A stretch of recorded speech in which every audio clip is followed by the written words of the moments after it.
put in that direction. How have I prepared for my debate with Zizek? What are your goals for the conversation to be productive?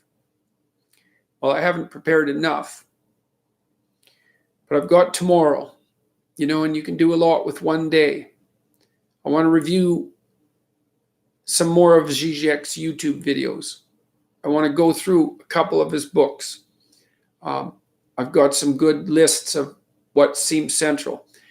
But what I've done so far, I really have 25 minutes to make my case. The rest of it's discussion and Q&A. And I'm not too worried about that because it's easier for me to answer on the fly than to deliver a prepared argument. There's something more involuntary about it, something more habitual. Anyways, I don't know the reasons precisely, but it's definitely easier. I've got 25 minutes to make my case. And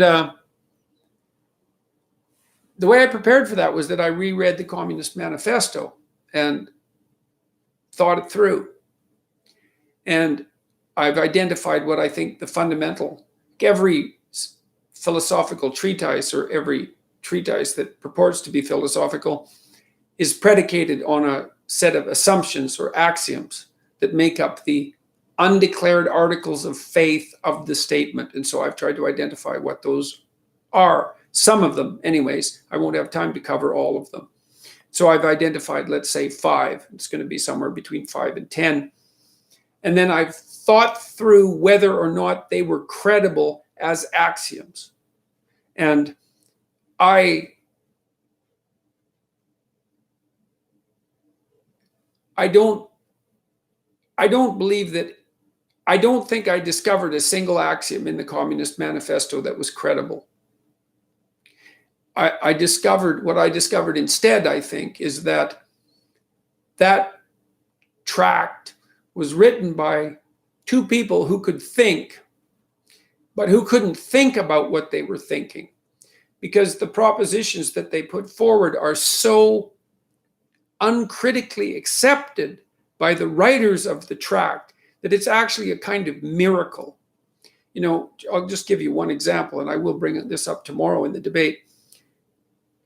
Marx and Engels, because Engels also helped write the Communist Manifesto, appeared to presume that, and also to hope for, and to wish for, and to work in a revolutionary manner towards ensuring that private property would be abolished and that the means of production, so the entire economy in some sense, would be held by the dictatorship of the proletariat.